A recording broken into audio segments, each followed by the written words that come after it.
Will Tinubu approve the establishment of seaports in places like the southeast and the south-south?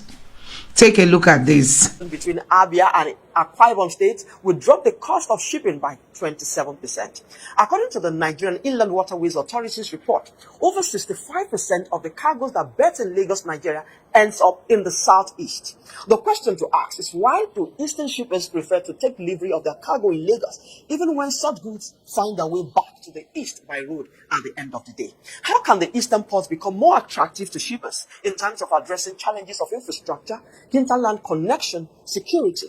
How will incentives, inefficiency, multimodal port access, promotion and competitive tariff attract shippers in this region? So guys, Mr. Abakuba is here to share his own thoughts on why the southeast is due for a seaport, so as to alleviate the suffering of the people. And moreover, the roads are getting bad as a result of these heavy trucks, plying the road from Lagos down to the southeast. Listen to what Mr. Abakuba had got to say. We have congestion and all that, but we have ports, or we have the opportunities to develop ports, whether river ports or seaports, back in the southeast. And 70% of the cargoes still end up. So why don't we make it easier by developing the southeast? So I want you to speak to it. So what strategy steps or moves do you think the southeast governors should take and change this narrative to be able to drive economic stability for the people in that region? Again, it goes back to policy. There's no policy.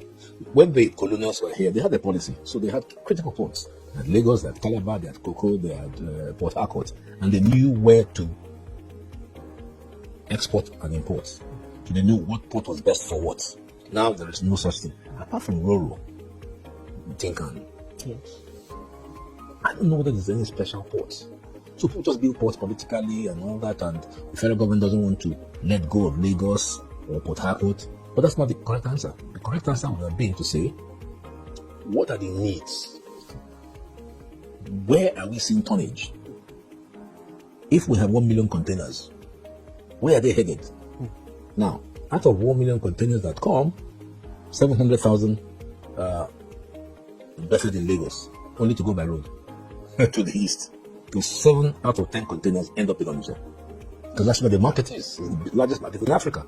So everybody from around Cameroon or Togo have been to the tile market in Ogidi. So you should go there. It's a multi-billion naira tile market. The Chinese are running it. But there's no point. So they're forced to come here. So clearly, it is the responsibility of the Lagos, the governors of the southeast, to ask themselves, what are the possibilities around us? And I have actually designed something back, I think, 20 years ago for the southeast governors, which they didn't look at. I called it the Eastern Maritime Superhighway.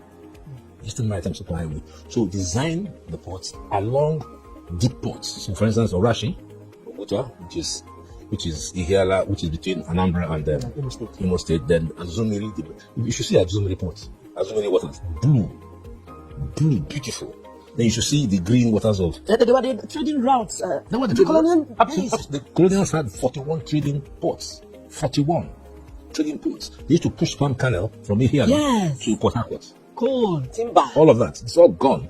So it's all locked in. We're landlocked. Even though we're a coastal city, we're absolutely a landlocked nation because you can't do anything unless you are using the roads. But we can use the waterways. That is exactly the function of the Nigeria Inland Waterways Authority. But they've done nothing. Nothing. Okay, in fairness, George Wadu got Onitsha to become a river port.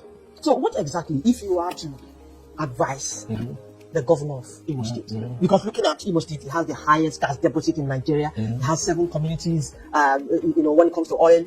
So what exactly should he be doing to tap this potential? Because I don't know, I think it's been political about even the dredging, about even the river port. What exactly should he be doing now? First of all, I have to ask, are you serious? That's number one. Do you have a legacy? Because if you don't have a legacy, then I can't help you. But if you have a legacy to say, when I was governor, just like when Sam Mbakwe was governor and built Sam Mbakwe International Airport against all odds, if you want to leave a legacy, then the second question would be, say, do you need help to design an infrastructure that can tap your resources, whether it's oil and gas or river ports or seaports? That is the first thing. The people to do all this are everywhere. The people to fund it are everywhere. Port of Antwerp is that the guy is running the Onitsha port. And the governor of Abia wants to also do a massive industrial park, and he wants to bring in, experts. Yes. AP Mola, whatever. So there are people willing to come, but they're not going to go into a swamp. They've got to be sure that you're interested, that you're committed to say, yes, come and assist us open the place. So that's what we're looking for. We're looking for the people who have the passion and the commitment to improve on what they have seen when they became governor. So I would expect that Governor Hope Uzodinma has a plan. Without a plan, I can't do anything.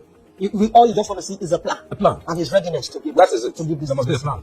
So, but if we must develop the southeast Yes. and south-south, Sure. um, And Nigeria as a whole. yeah, Yes. there must be political will. Sure.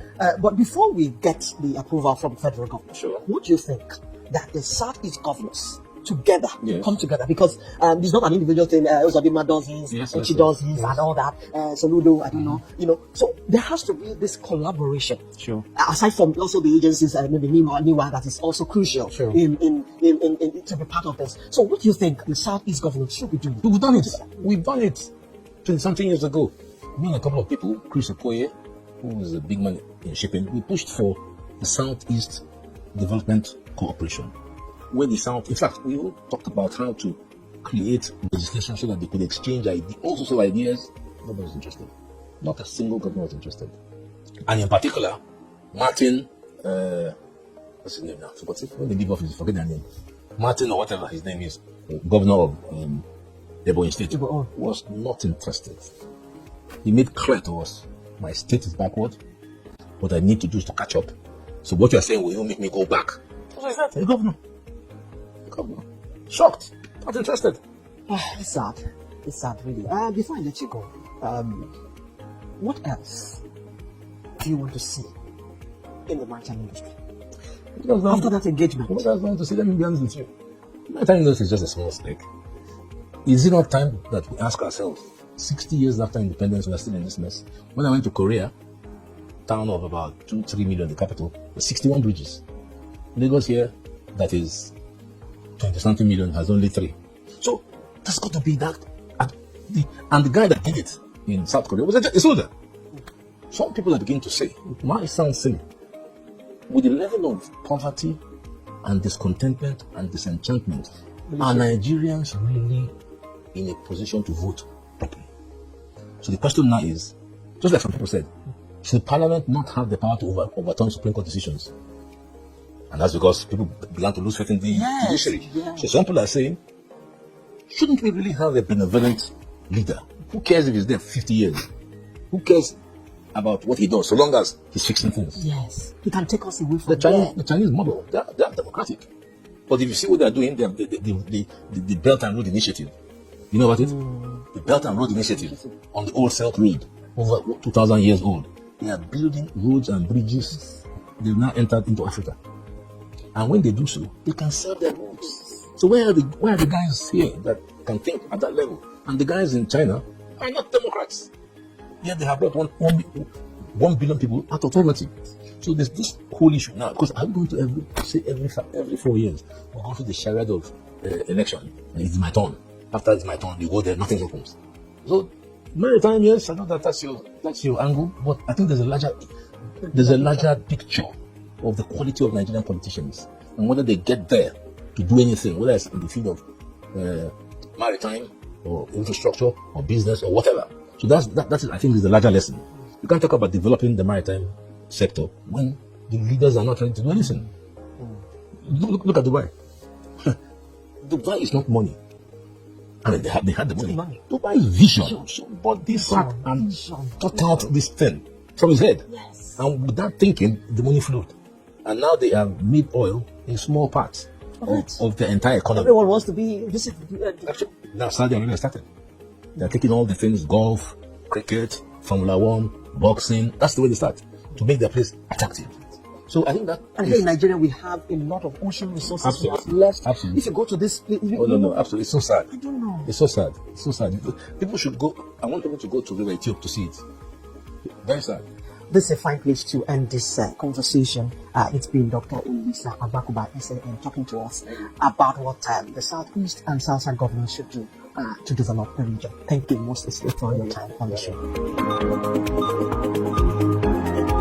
junction between Abia and Akwa Ibom State would drop the cost of shipping by 27%.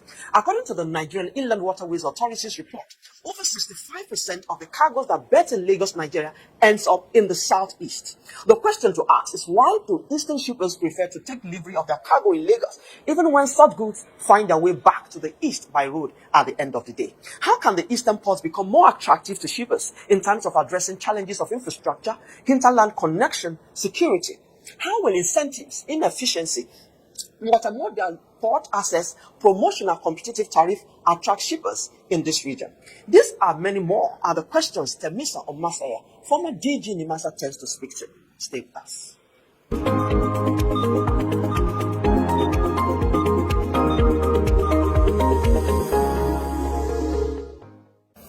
It's good to have you on the show.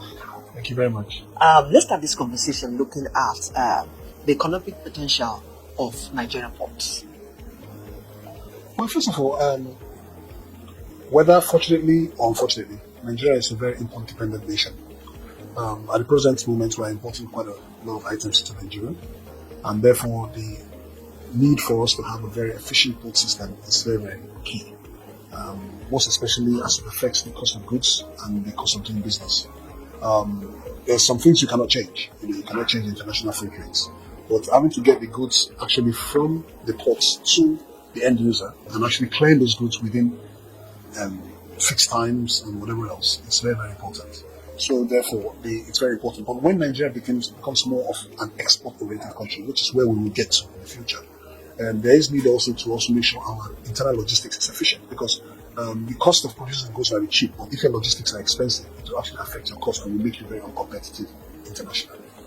You mentioned efficiency as you were responding to me. So to ensure that we compete with other ports in the world, this efficiency is key. Therefore, we need to automate our port. We need to modernize our ports if we must become efficient. So how does the minister's announcement of federal government close to raising the fund, that is 800 million, to be able to rehabilitate these ports, how does that come to you? Well, personally, it's good to rehabilitate it. And how did it get there in the first place? Lack of maintenance. Really and truly, you have the sheet piles and the rest, and they were not maintained. They didn't put their cathodic protection to protect it, and they were just maintaining it. Ports like that should be lasting longer than that. But unfortunately, corrosion has affected it, so now we are in the position where we're in. But irrespective of that, I am quite surprised that a country as Nigeria still depends on river ports, like the likes of Tinkan or whatever else. Those are supposed to be feeder ports from deep seaports. What Nigerians will focus on is how can we bring in big vessels, which is what is happening right now in the Lekki deep seaports, and then basically feed these kind of ports like the Lekki seaports for and the Tinkan and the Apapa ports, and then also feed the likes of Warri, Calabar, Port Harcourt, and the rest, so that they can begin to have cargoes. So that is where we should be looking at, where vessels are coming, because at the end of the day, the bigger the vessels, the cost of a freight rate reduces per container. Now, when that now happens, then whatever savings you have, you can use that to feed the other areas so that you can become more efficient. That is my thinking. So if the minister is saying they are going to it's good, because we cannot allow the infrastructure of the Tinkan and Port Harcourt to collapse. So there's definitely need for us to rehabilitate the sports and bring them back to life.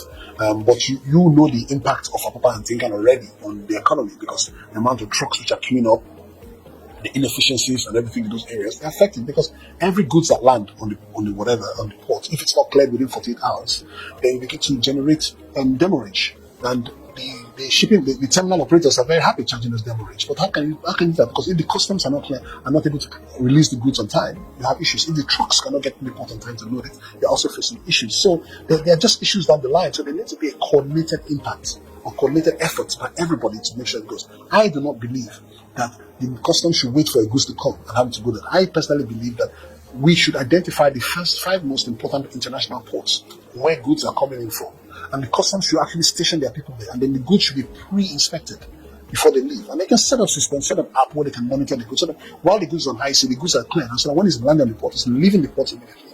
Only those ones that are not in them, those are the ones that cannot come in and you can do your physical inspection. You cannot physically inspect every single cargo at a time. So the customs needs to change their strategy, but I don't know whether They are willing to do that because, of course, with the amount of manpower they have to keep them very busy.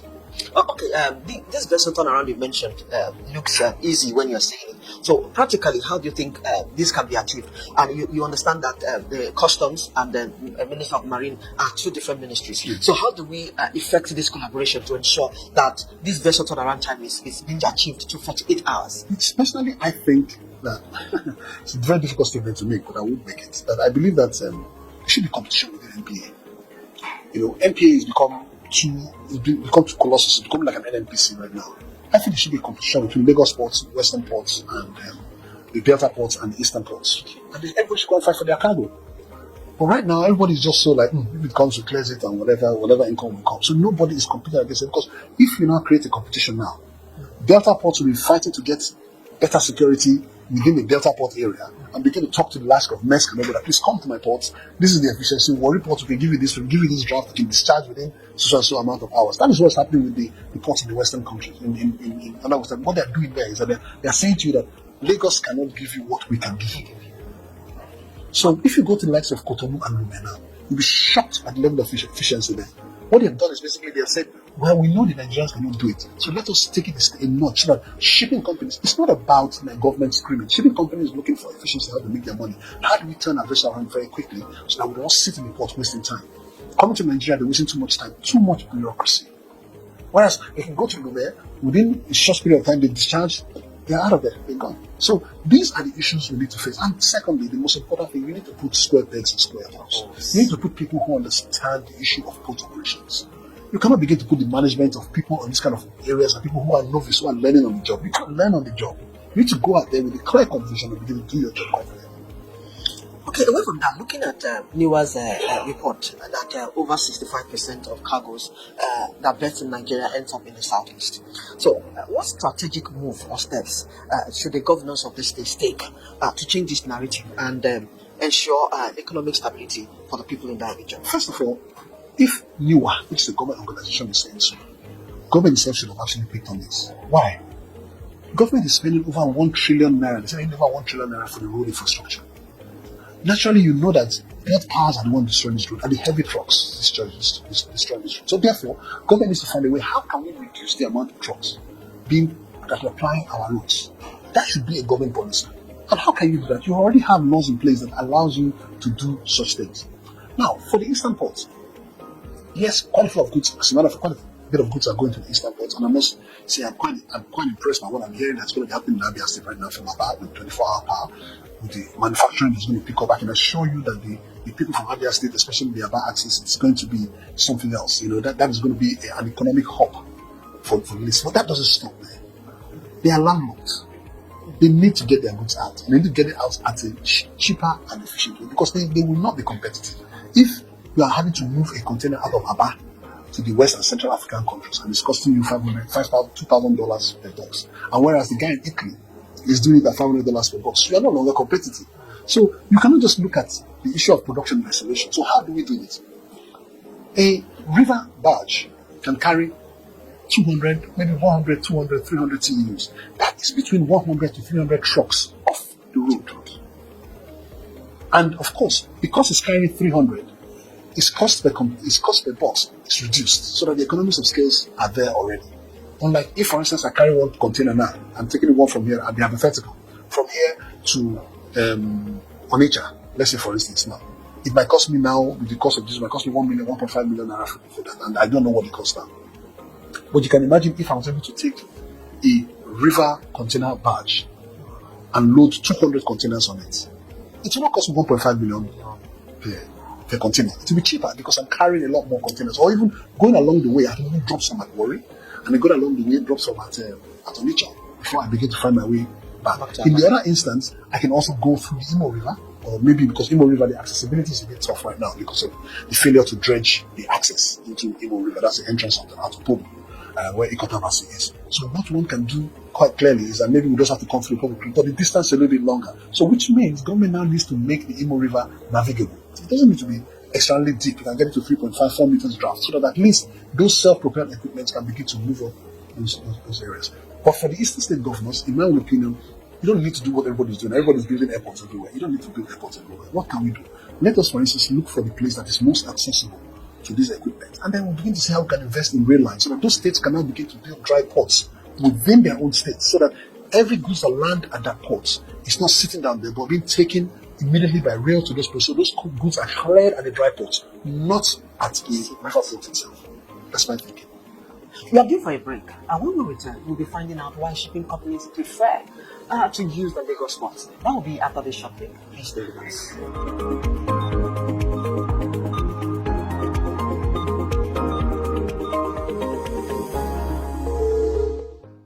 News Central TV, Africa's #1 storyteller, has come with the best of both worlds. With a combination of news app and live TV, we ensure that you keep track of the latest headlines, breaking news, and in-depth analysis from professional journalists from around the continent.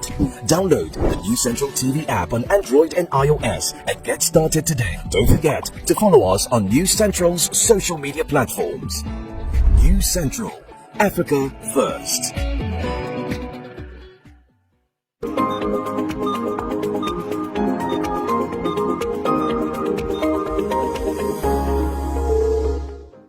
If you are just joining us, this is Maritime Leader, and I still have with me Temisa Omashi. He is the former DG of NIMASA. Before we went on that break, you were talking about what can be done in the Eastern Port, that they don't need to do what everybody is doing.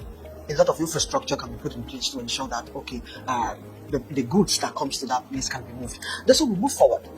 Why is it that most shipping companies prefer to use the Lagos ports, knowing that most of these cargoes end up in the southeast? Well, first of all, you have to look at the shipping companies there to make business, and basically they're looking at the efficiency and also the job security of their staff as well. So now what they do, and I've discussed with many shipping lines. Shipping lines are saying, look, we are not interested in all these 1,000, 2,000, 3,000 TEUs. We'd rather be carrying 14,000, 15,000 TEUs and be taken to whatever location. Okay.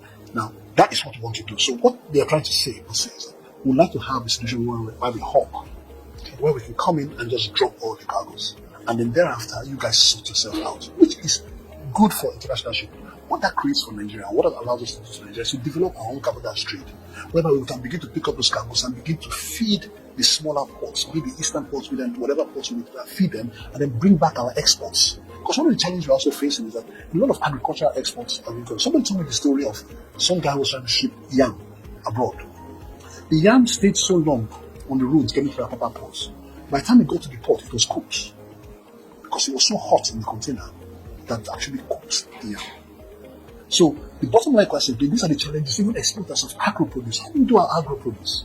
That's a major income earner. So my own thinking quite simply is that there's no need for everybody to pack into Lagos. We can begin to get things at those ports. Lagos has its own cargo. Lagos can still be very, very busy without relying on the eastern route. So we need to begin to see how. So most of these guys are not going to one issue of security, because there's a statement that they make 5 degree east is a war risk premium, so nobody wants to go there. The issue of the paying the premium is not their problem. The premium, the many ship owners are more concerned about their staff being attacked and being killed. That has a lot of impact on them.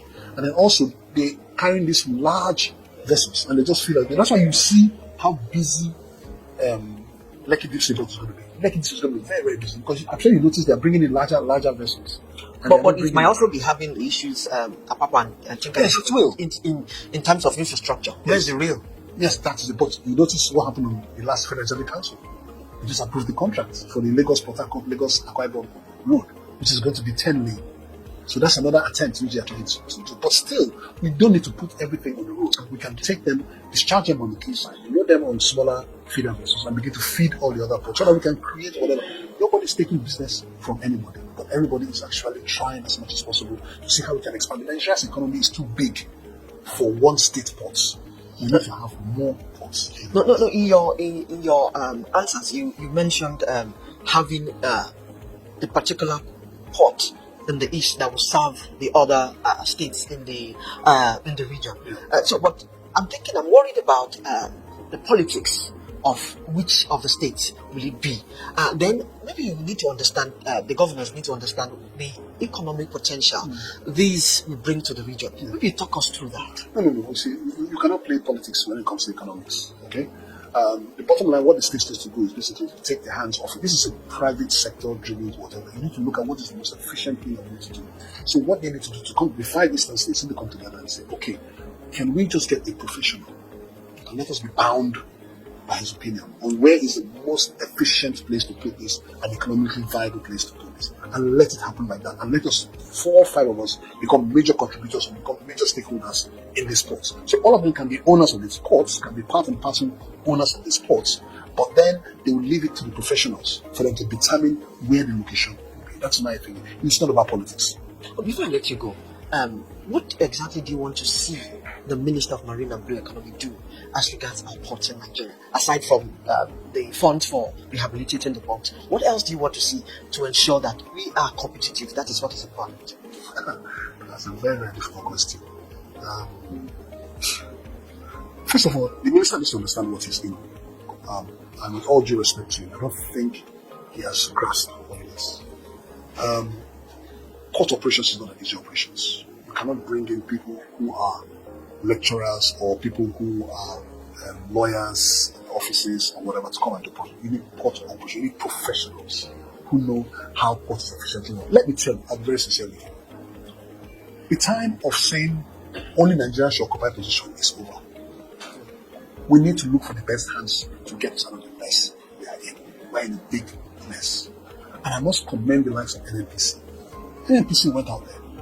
So look for foreigners to come and start running. Key areas in NNPC are being run by expatriates now. I think they had one in trading, they had one in NNPC retail, and then I think PBC now is being run by expatriates, and then NNPC shipping is being run by an expatriate. So it is time for us to say, look, let us stop all this ethnicism, nepotism, and whatever it is, and begin to look for the right people that can get us out of this mess. We need professionals to get us out of this mess. I am not a professional. I may not be a professional. I'll be an administrator, but I'm willing to look for the best hand, even if it's that we have to put a white man or an expatriate in the last time. Let's do it. If we have to do it in NPA, let's do it. If we have to put it in the central, but let us do it. If that is what is going to save this country, let us do it. On one condition: you get a very young Nigerian who's brilliant to understudy him. That could take over. Thank you.